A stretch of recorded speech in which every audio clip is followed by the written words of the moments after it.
Today you're going to hear me say something that's very, very rare.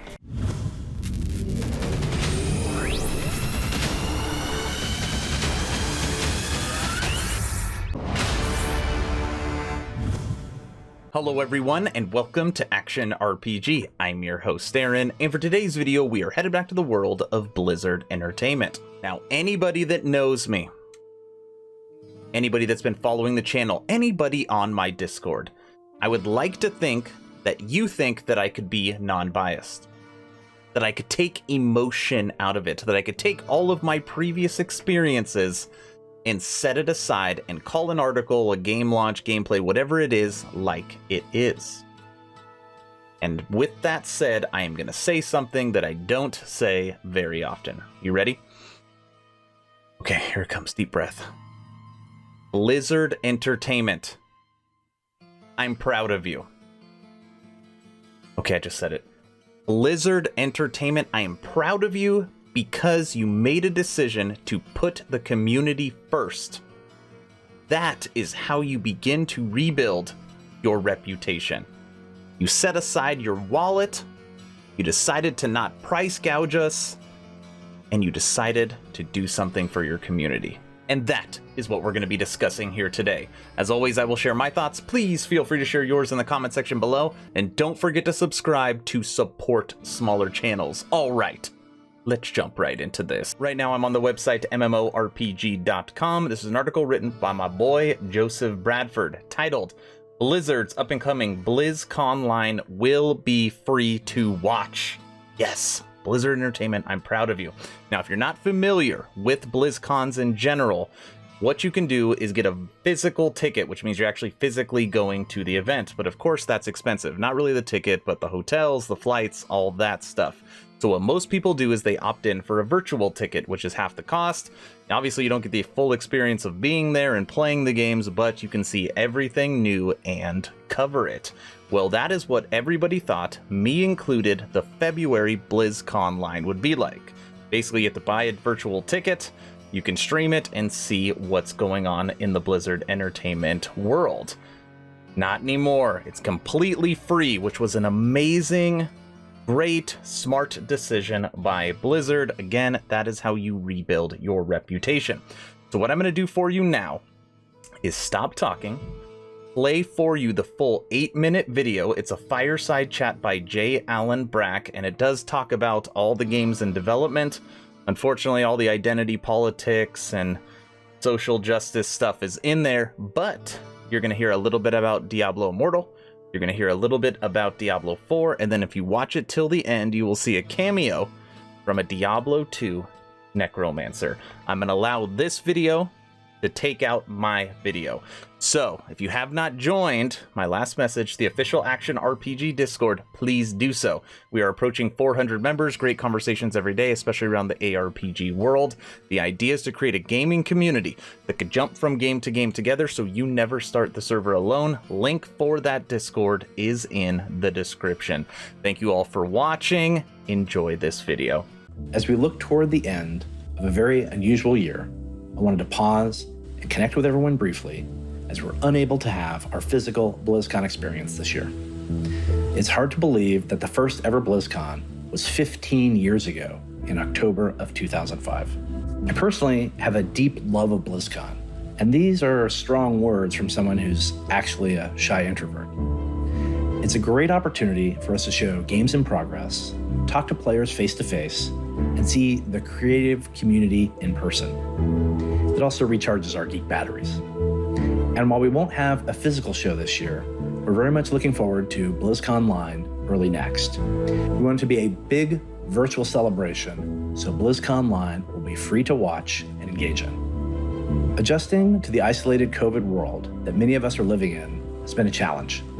That said, at Blizzard, we deeply love video games, and we are grateful that games are offering millions of people around the world a way to stay connected. This connection is happening not just in-game, but in surrounding communities as well. We've been cheering together from our homes while watching Hearthstone, World of Warcraft, and StarCraft 2 esports, as well as this season of the Overwatch League.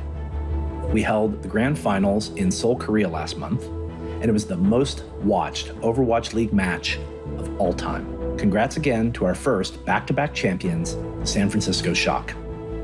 We've seen Blizzard communities rally in compassion this year, providing support to each other during the pandemic, taking part in Pride Month activities, uniting in grief over lost friends, and activating in support of social justice.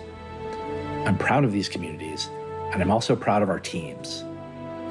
Despite the many challenges of the pandemic, over 95% of the global Blizzard workforce is working from home, working hard to bring the great experiences that you expect across all of our games. Speaking of games, we recently announced our new Shadowlands release date, and we're looking forward to getting the game in your hands on November 23rd. Delaying the release was a difficult decision, but we felt it was the right one. We appreciate the positive feedback that we've received on this news.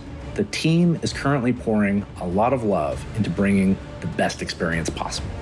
Until then, Shadowlands pre-patch is live, where you've been exploring our revamped character leveling, the new player experience on Exile's Reach, and perhaps most importantly, getting all those hours at the barber shop out of the way with new character customization.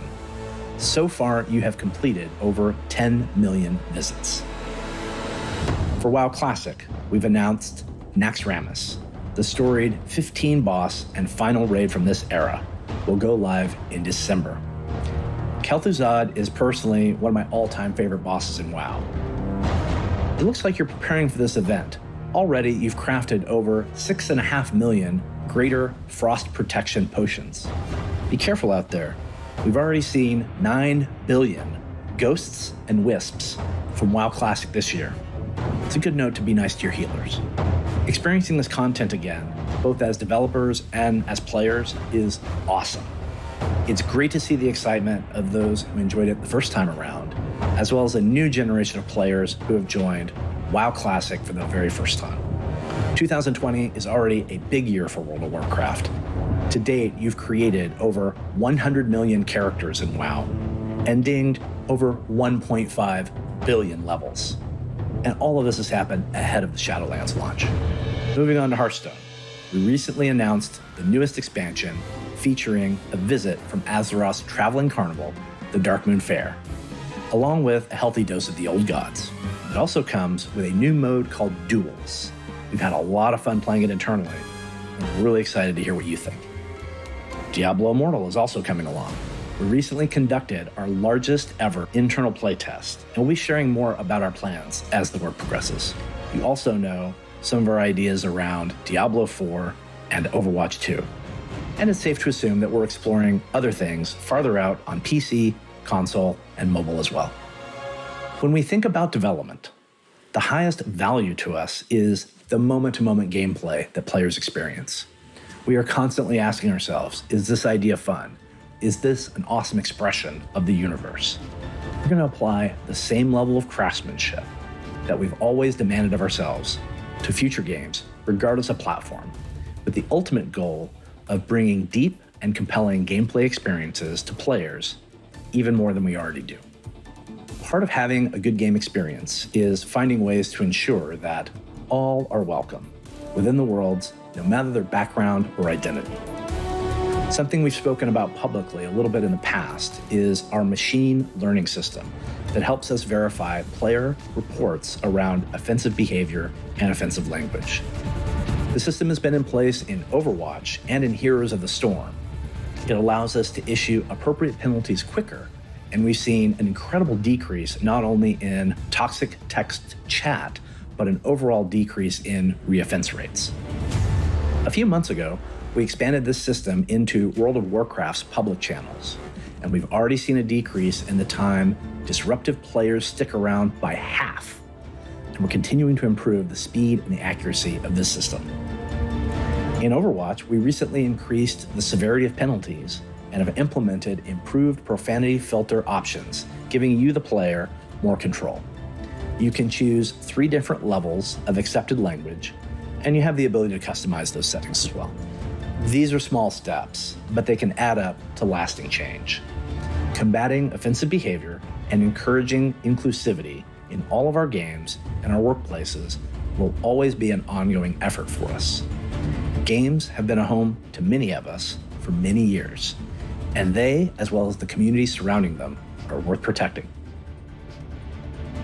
In February, we'll be celebrating our 30th anniversary as a company. 30 years is a long, long time in video game years. Through it all, we've explored and pursued many different gaming experiences to keep up with not only the creativity of our teams, but also the interests of our players. You don't survive long in the video game world without adapting, and you don't survive without people who believe in you, celebrate with you when you get it right. We'll be doing our best to get it right for the next 30 years and beyond, and I want to thank everyone in the community for their continued enthusiasm. February is also when we'll be holding BlizzConline. We're very much looking forward to channeling as much of the BlizzCon spirit as we can into an online virtual celebration. The communities across these games are really at the heart of everything that we do, and so in addition to sharing our latest news, we're also really excited to be spotlighting the very creative community contest submissions and connecting with everyone again, albeit virtually this time around. Until then, stay safe, wear a mask, wash your hands, be good to each other. This is the way. Antaro Adun, friends.